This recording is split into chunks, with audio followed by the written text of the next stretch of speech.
Xitoy Erkin Osiyo radiosi muxbirlarining urug' tuqqanlarni tutqun qilish orqali ularga besim qilmoqda.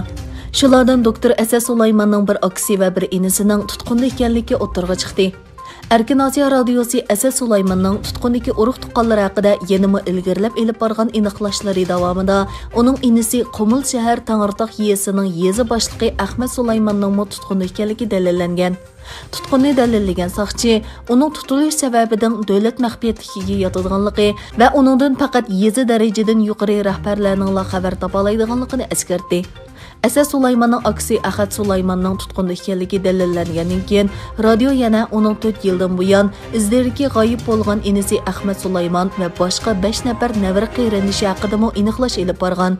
Erkin Osiyo radiosimi Amerika ovoziga o'xshash Amerika davlat majlisidan moliya yordami oladigan mustaqil bir axborot organi.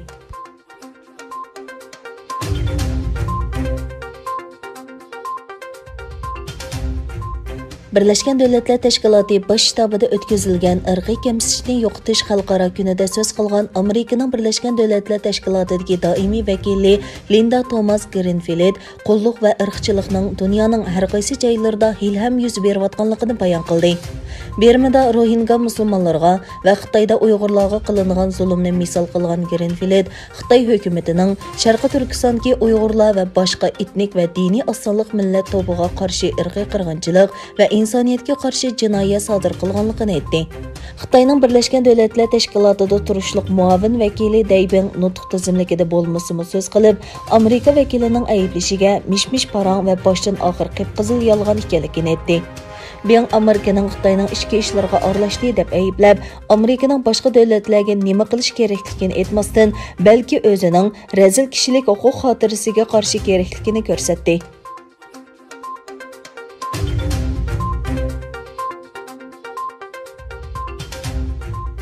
Fransiya Xalqaro radiosining xabariga qaraganda, Yevropa Ittifoqining Sharqi Turkiston ziyorati Uyg'ur vijdon mahbusi Ilhom To'xti qamalgan turmini ziyorat qilish talabi sababidan to'silib qolgan.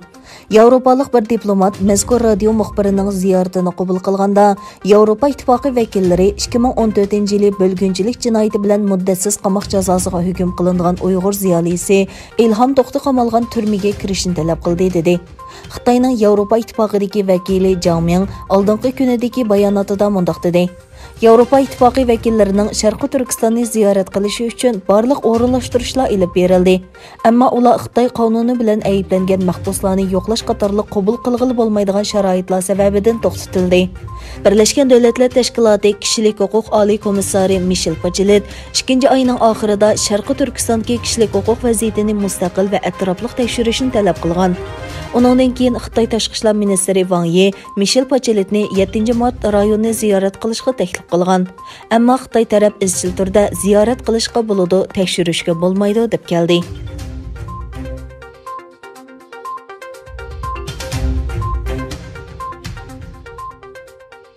Xitoyning Sharqi Turkistondagi majburiy bola tushirish va xohlagancha qo'lga ilish jazo lagerlari, bosqinchilik jinoyati, majburiy emgak, qiynash va irqiy qirg'inchilik qilmishlari xalqaro jamiyatning diqqatini qo'zg'amoqda.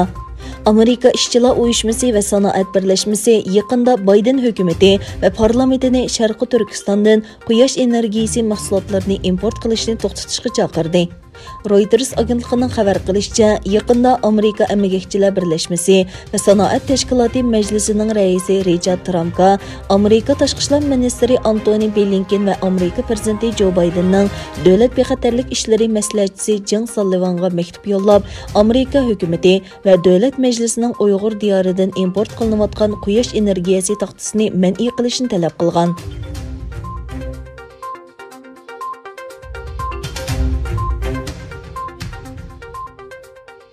Amerika Davlat Mudofaa ministri Austin va Hindiston Davlat Mudofaa ministri Rajat Singh Hindistonning poytaxti yangi Dehlida ko'rishdi.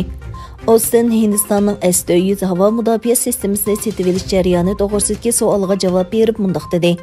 Biz barliq ittifoqdoshlarimiz va sheriklarimizni Rossiya uskunlaridan yiroq turishga chaqiramiz. Sheriklarimiz jazoga uchraydigan uskunlar bilan ta'minlashdan saqlanish kerak. Hindistonning bu sistemasi setilishga qiziqadiganligini biladiganligini bayon qilgan Austin, ular S-400 sistemasini texnik setib olmadi. Shunga embargoni muzokara qiladiganga hech qanday sabab yo'q dedi.